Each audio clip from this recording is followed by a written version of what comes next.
Hello, it's 12:35 p.m. So I'm back. I was supposed to have trimmed my fingernails 3 days ago. Actually, a couple of weeks ago. And my toenails I was supposed to have trimmed. And I left the light on to show y'all my nails, but I'm about to turn the light off so that hopefully I can get to talk for, if I need to, 45 minutes. Because one thing, when you're going through depression, people make it like as if you're a negative, miserable drama queen, depending on who you are. But if they choose favoritism towards you, then they'll support you. But if they just have a personal dislike for you, then, they dismiss you as a drama queen and say nobody wants to hear that. But I'm human and have a right to be treated as a human. And I'm just have been going through stuff and feeling, shocked and devastated about as I said, being betrayed by other professed targeted individuals who, flipped on me and turned on me, and then they start to act like a perp towards me. But then they're still showing footage of themselves being targeted. And I'm wondering, well, how could this be? So, well, I don't even know. I'm just don't even know what to say.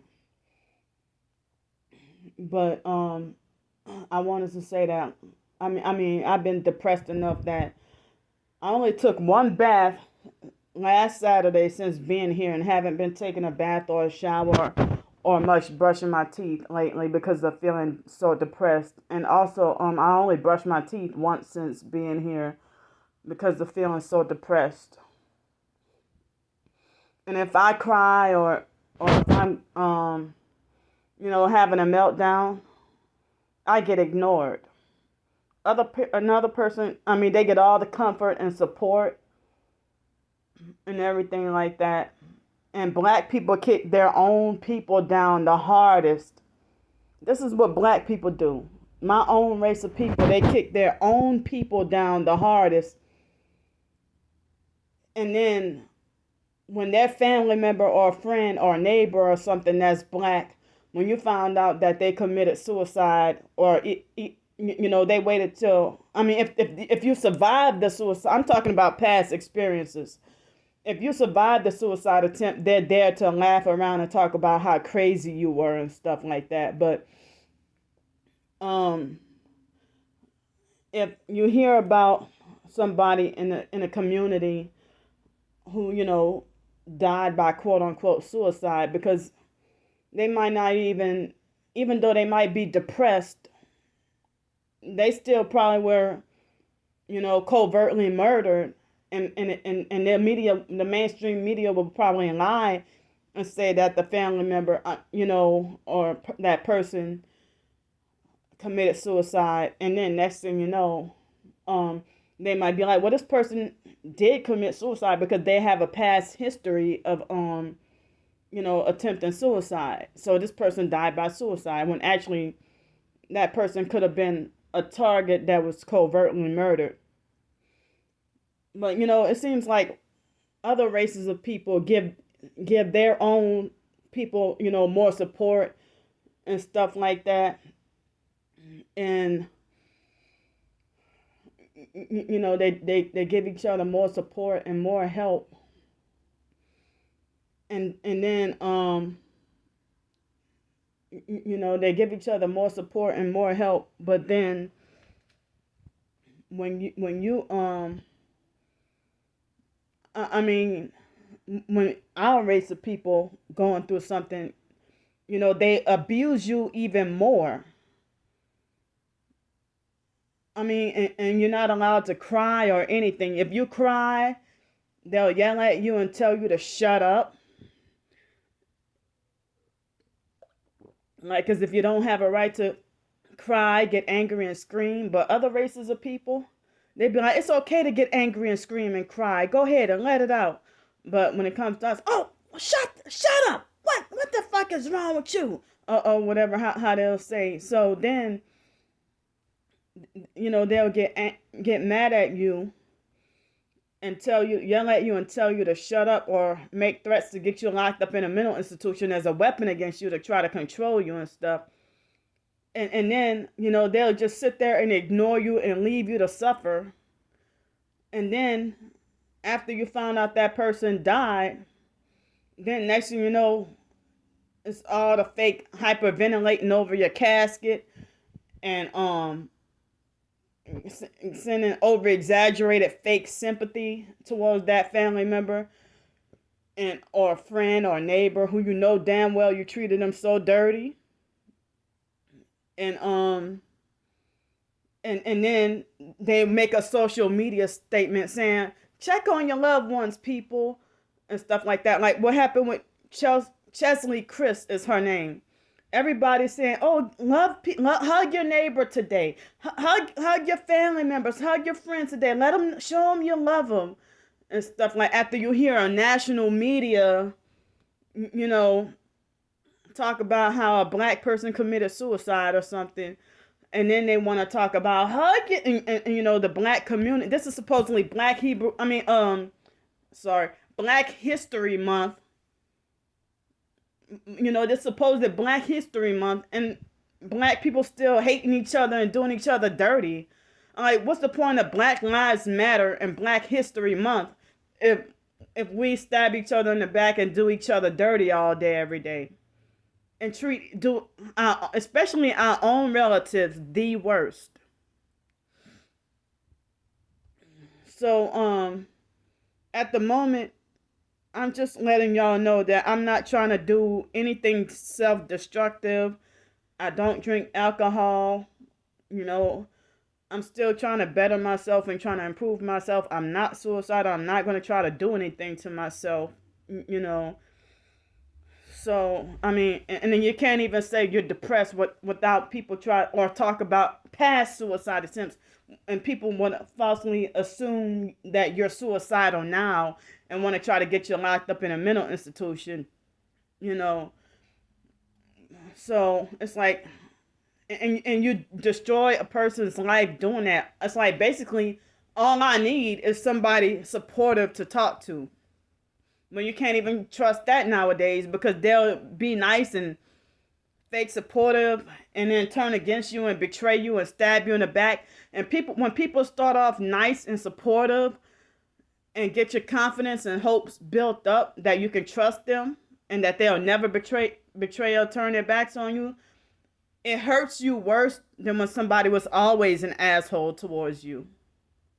The wound is so deep and takes years to get over and heal. It takes years to get over and heal. And it's more traumatic when this person is supposed to be a Christian and abuse and do you like this. So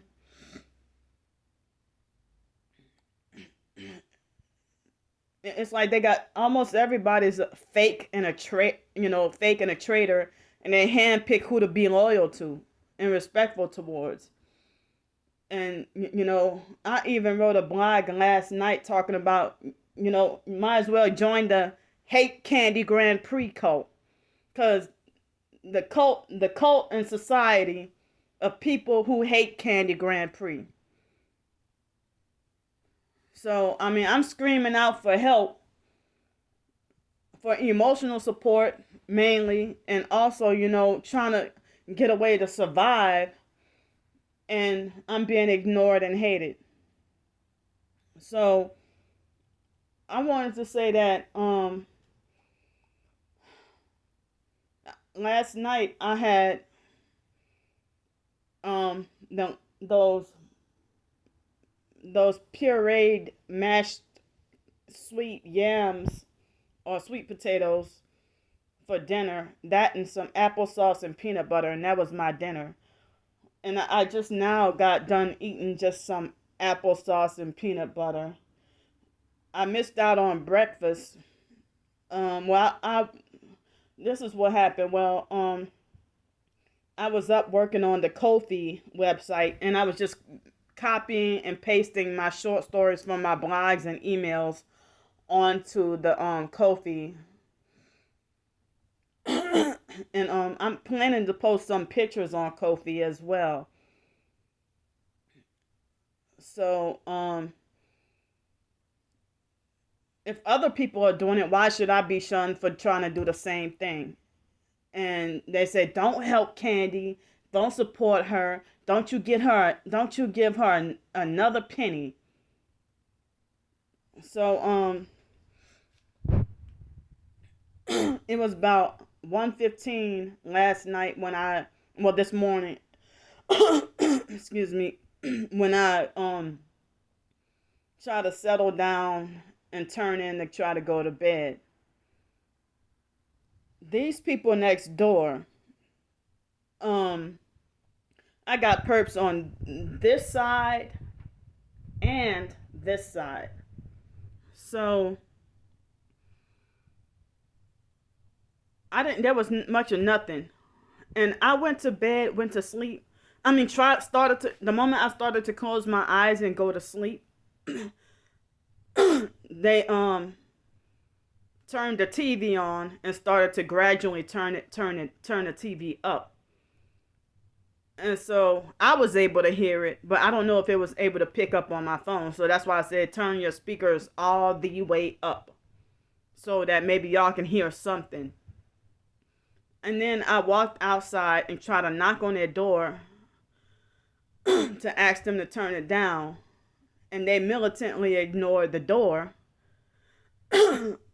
And there was a man from the other side who walked out of the door with a bright lime green shirt on and acted like he was excited to see me, you know. And I hurried up and ran back inside, and then it was back quiet again. And I, filmed what was going on. And so I turned the camera off, went to try to go back to sleep again. They turned the volume way down. And then after they turned the volume down, I started to doze off, and then like another 2 or 3 minutes later, they turned the TV up at least about 4 times as loud as they had it before. And so I put that on film too. So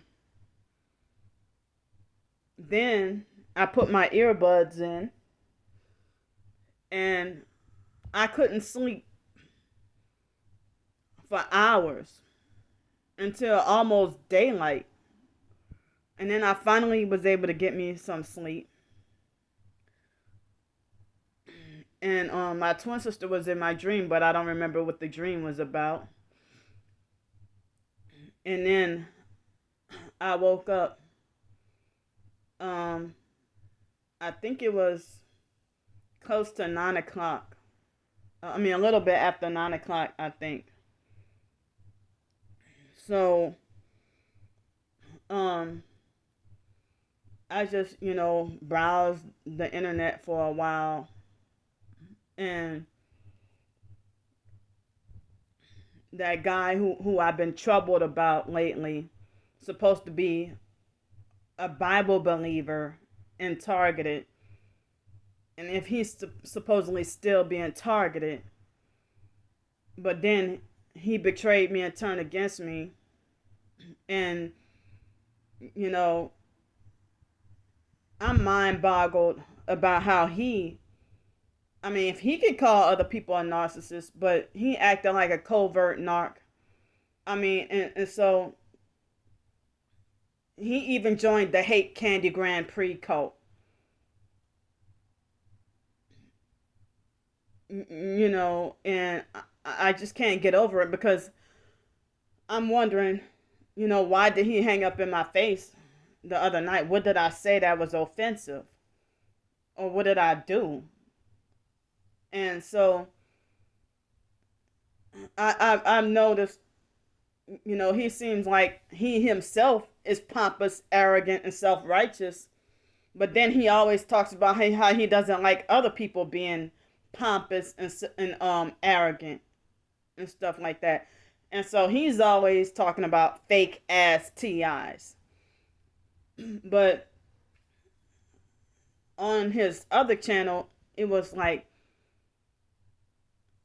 twice that I've seen him subliminally talk about me and swear up and down that that wasn't me he was talking about. And so this morning, I caught him again subliminally talking about me. I mean, and when I say subliminally talking about me, I mean that you talk about me, but I know it's me you're talking about, but you didn't mention my name. So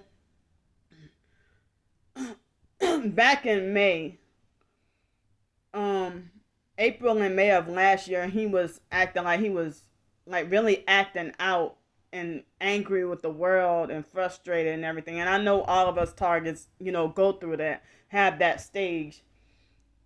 And so he started acting different towards me and changing his narrative about me. But he did it subtly and slowly but surely. And now I am re-wounded all, like as if I'm re-wounded all over again.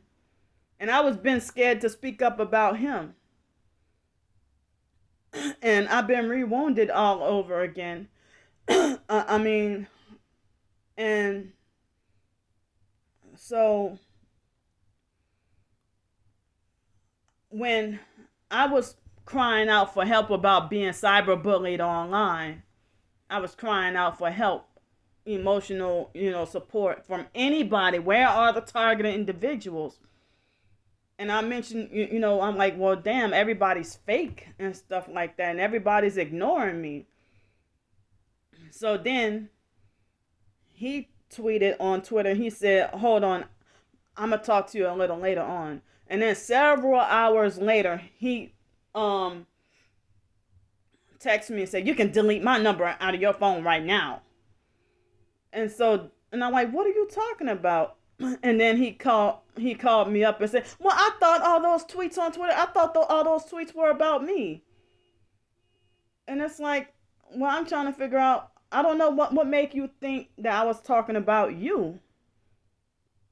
But you can hypocritically talk about me subliminally. But yet you glorify yourself as saved and heaven bound and stuff like that. Like as if you're confident that you ain't going to hell. So, I mean, he made me angry. And it's like, I figured that he, since he betrayed me and turned against me and is mad at me now. Now, he mentioned in a video about his twin brother. And he tried to say, yeah, because I don't talk bad about my family members like another TI. And I knew that was directed at me. And, it coincided with him. Now he ain't talking to me. So he never told me over the phone that he had a problem with me speaking against my family. I mean, my family told me straight up that, I'm not kin to them. I'm not related to them. I told y'all my family members act like they can handpick who's related to them. So he started off with the love bombing. And love bombing and flattery. And I look back at some of the old YouTube comments that he sent me telling me that I'm chosen and I'm one of the few righteous ones, and I mean one of the few real ones, and trying to tell me I'm chosen by the Most High, and that he said I don't give glory to no one, but you are one of my favorites. But then, I've been consistently the same in my videos. I'm the same online as in person. What you see in my videos is how you see me in person. I mean, I don't know how to put on a mask and be fake and different. So he made it like he loved how authentic I am and stuff like that, and just sending me a lot of flattery and stuff like that. And he used to be very supportive of me. And he swears up and down he would never take a deal or sell out. But one time, he said, I even think I took a deal. But I don't know if that was telling, if he always tried to act like something is symbolic, or something like that. So I didn't take that literal. I mean, I thought that he was trying to say that symbolically he took a deal by taking a lawsuit settlement. But he, after something bad happened to him, he really start slowly and surely and gradually started changing towards me. And then I mean, I felt like I wish I wouldn't have never tried to reconnect or reconcile with him, because then the abuse and damage was worse than the first time. This time we only lasted like 2.5 months about, with the so-called friendship. And as I said, you targeted, but you're merciful and forgiving towards, family members who perp you. And if you would get mad and berate and condemn me about disobedience to God, but you admit that you haven't been obedient to God or listened to his, if you say God told you this or that. So, I almost forgot what the nice or the real version of him was. And it's like, I never, if I did offend him personally, he didn't tell me. But I've been very depressed over this loss of what I thought was a friendship. And and I know professed targeted individuals act like as if it's unspoken taboo that, I mean, to speak against your family members who are targeting you, while your family members doing you dirty and trying to kill you and do you setting you up, trying to destroy you and stuff. And and I mean, it seems like this guy, he's merciful and forgiving towards other people who have perped him that's not related to him. But then he just abruptly disrespected and hung up in my face and cut off all contact with me. And I didn't even do him anything. So, I don't even, I'm trying to figure out, he used to comment on almost all of my, leave like a lot of flattering and love bombing comments on my channel. He used to leave a lot of love bombing and flattering comments on my channel, and used to watch those 3-hour-long videos. But then after a while, he tried to say, your videos are too long. And then one time he tried to call me, and then I called him back, and he was in the middle of doing a video. And then later on, he talked to me over the phone, and he said, these fake ass TIs with these long ass videos. And so I'm like, wow, what another attack at me, And one time he tried to call me an infection. But I mean, in that video without mention, I mean, in a different video without mentioning my name. So I guess they got some people who are real. I mean, he act like he think he can handpick who's chosen and who's not chosen. So I mean, if I've been consistent, but you changed your opinion about me, And they had this fake gangster T.I. perp that came on my page this morning. I woke up to a rude YouTube comment. I'm not gonna say who this person was that said he came on one of my comments and said what did he say? He said stop feeling sorrow for yourself and dig yourself up. He said stop feeling sorry for yourself and dig yourself up out of your situation or something like that. That's what he said. Stop feeling sorry for yourself and dig yourself up out of your situation. You hear the noise harassment? I got my earbuds in and I think I can. Yeah, always sirens around here to distract my video. But anyway, today is the day I'm supposed to pay for another week to stay here, but the guy has not been here. Well, I haven't seen him all week. All week. I only saw him that one time this past Friday. And so the manager here, I don't know what's gonna happen today. If the manager here is the manager here, I wanted to try to pay him for another week to stay here, but I don't know if he's going to be in the office today. So I don't know how other people pay